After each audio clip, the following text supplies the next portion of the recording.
like him. But what has all this been for? Why now? Why so quickly? Well, obviously, whenever anybody new comes into a role, they want to make sure they make an impact on the landscape of where they work. That goes without saying. But a lot of people have reached the conclusion that this is all happening in such a frantic pace because WWE is getting its house in order to be sold, streamlining the business, sprucing up the behind the scenes with young, hot, firm Hollywood bodies. Nick Khan is essentially, seemingly, house flipping WWE. The WWE is going to sell to Disney, I've heard, to NBC Universal, I've heard. Someone suggested to me today that Comcast is the actual bigger play, which is actually true in a way, in many ways. Fox may be interested. So there's all this chatter out there because it's exciting to think about something major happening behind the scenes because there ain't that much happening in front of the scenes, right? Well, there's a lot of people in the WWE that are out of work and not wrestlers this time. Did you? They've fired just suddenly like 60-something people from the WWE office staff and behind the scenes people, office people, announcers. After they finished all the wrestler firings last week, did you see the report? Nick Khan, the big Khan, not the simple Khan, but the big Khan. Nick Khan just bought an $8 million, 8,000 square foot mansion in Los Angeles. Yeah. He's running a company based in Stamford, Connecticut. He spends $8 million on an 8,000 square foot house in Los Angeles. He can run the whole goddamn company from California, but Okay, before we start, I'm going to tell you right now, this is speculation. Take this as a grain of salt. What we have is just rumor mills and basically people talking in locker rooms, talking to certain people. There are those on YouTube, wrestling shows on YouTube and podcasts that are discussing this currently, especially after this week, after the WWE let go certain people from their organization, especially one which was the biggest shocker of them all, Braun Strowman. There are situations that are going on. WWE is just now beginning to get back on the road again. They have touted record profits. But one thing, when you look at a corporation and the corporation starts to say cut certain things, to cut their budgets and stuff like that, which is it's not unusual for a company to cut their budgets. They're looking ahead. They're looking ahead of themselves and say, well, just in case, let's do a little bit here, a little bit there. But when you start to see the cuts the WWE has been making, I think this is the fourth release or fifth in the last couple of weeks. I mean, have A&E picked up a lot of these people up, or Ring of Honor? Now, normally we don't talk too much about the WWE here, and the only reason we're talking about this is because from a streaming site point of view over at Peacock, because that was the first, for me, that's the first sign that something was up. Why would you sell your content over to Peacock? Sell your whole site, and then Peacock takes it and starts to censor a lot of it. Why would you do that? Peacock may have paid you a lot of money for it to maintain and continue the WWE site on their site, but yet you have some things missing from this. Jim Cornette and a lot of others have discussed this, and they've discussed the issues that we're about to dive into. We're going to do a quick dive into this. My belief, unless otherwise, was that WWE is ripe for sale. It is look. It's starting to look that I think Vince McMahon is ready to let go of this company. And you can ask those in the locker room, those who have been let go, those who have been in the industry. You can talk to the guys on Walk Culture, all the wrestling shows, Jim Cornette, and they'll all answer the same. I mean, we got to take it as a grain of salt. It is a possibility that the WWE could be sold. Who would they sell to? See, the thing about it is, there are also rumors out there that they want to create an amusement park type venue for the WWE, or something of that nature, some park of that nature. And that's been always thrown around for a couple of years now. And you look into the perspective that, yeah, they'll make some money on there. Would Vince go into that? Maybe he's gotten to the point where he's like, doesn't want to take that chance. But there are people he's bringing in that are recommending this. And mostly, whispering in his ear that, you could make some good money on this.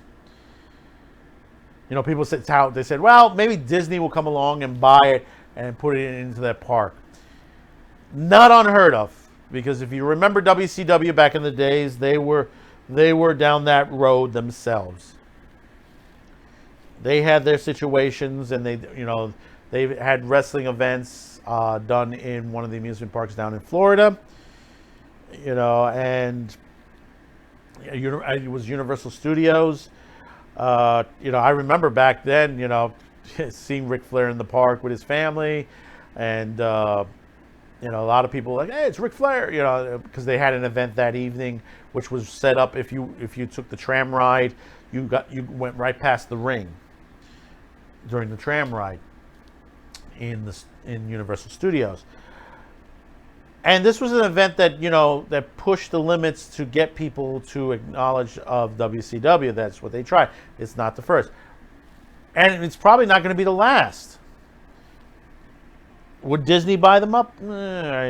Again, I don't think so. I think they're ripe for NBC to pick them up. Why? Because basically they need programming. Not only stuff that's been from the past, they need live programming.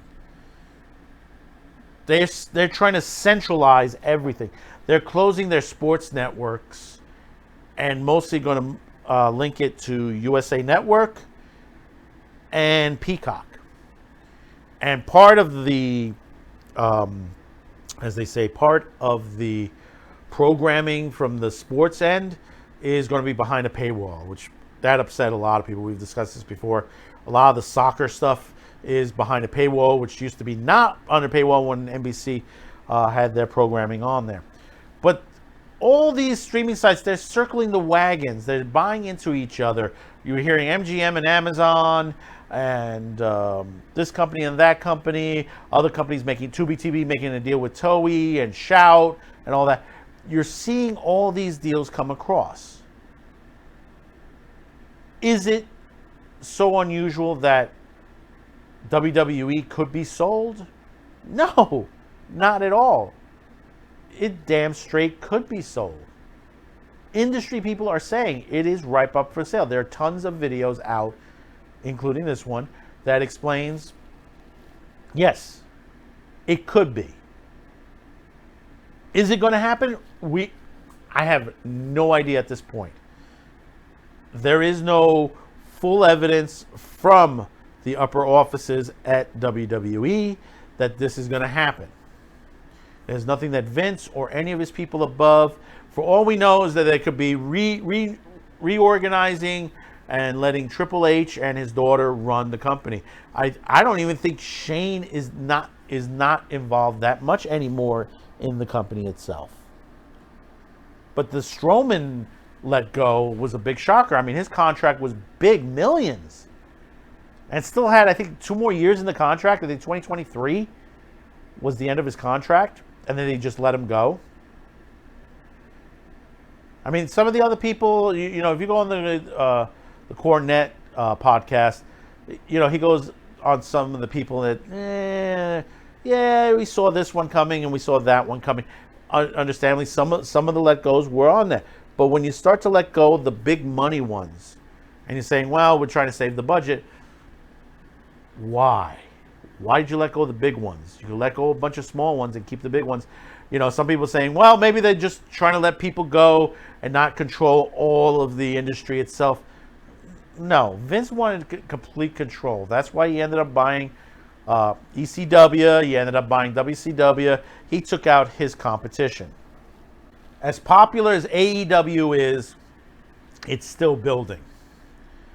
It's still a building organization. Ring of Honor is popular, you know, within the small areas on there. I mean, in New York City, once in a while, on Staten Island, we get Ring of Honor events.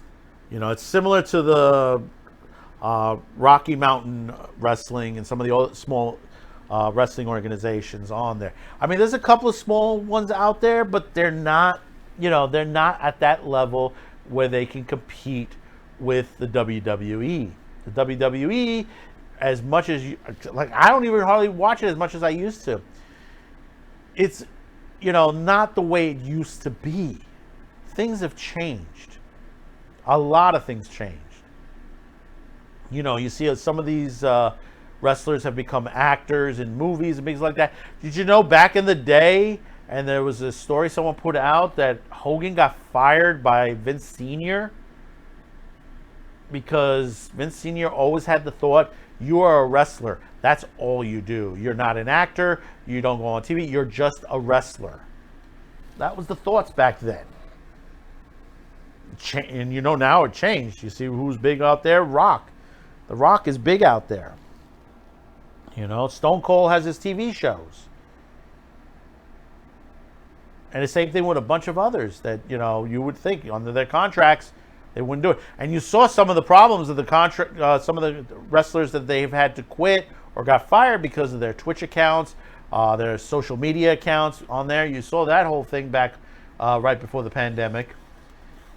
And you see what's going on now. And you see it from the programming. I mean, I don't like a lot of the events that they've pushed through. And now they want to put another show out? Who's behind that one? Who whispered in Vince's ear, says, we need another wrestling show?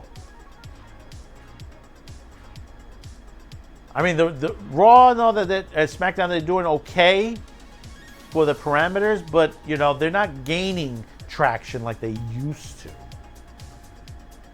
I think merch is what's keeping them afloat. That's one of the major things. If you look at the merch, who's the biggest merch sellers out there? The Stone Cold Steve Austin, The Rock, D-Generation X. All that stuff is still selling. It's like the thing we talked about manga. You know, the old manga novels are still selling to this day. Stuff that's 10, 20 years old, and it's still selling because they're still publishing them. And it's the same thing with the WWE. They're still manufacturing a lot of these t-shirts from years gone by. Undertaker's retired these days. Stone Cold's retired. Rock comes every once in a blue. You know, how many of these wrestling artists that have been out there for years that still have product on the shelves, even in the toy stores? I mean, there are still wrestling rings in the toy stores with the classic figures. The newer ones don't sell as much. I mean, there are people out there that do like some of the newer wrestlers, the Braun Strowman fans and some of the others. But they're not The Rock. They're not Triple H. You know, they're not Hulk Hogan and Ric Flair and many of the others. You know, times have changed. And maybe Vince might be looking at this from the perspective, they said, well, maybe it's time to hang it up. But we'll keep an eye out on this. And I advise you, check in with guys at Walk Culture, Jim Cornette's podcast. They're giving, and a lot of the other wrestling YouTubers out there, because they've been on this really, really good. I mean, there are some good videos out there going into a bigger detail than I have. But it'll be a shame to see that the WWE go to somebody else. It'll be a big shame. that would be probably the end of the organization, because it won't be the same. It won't be the same at all. So you reached this part of the video. Thank you for tuning in. Don't forget to hit that like, subscribe, share. We'll see you on the next video. Bye-bye now.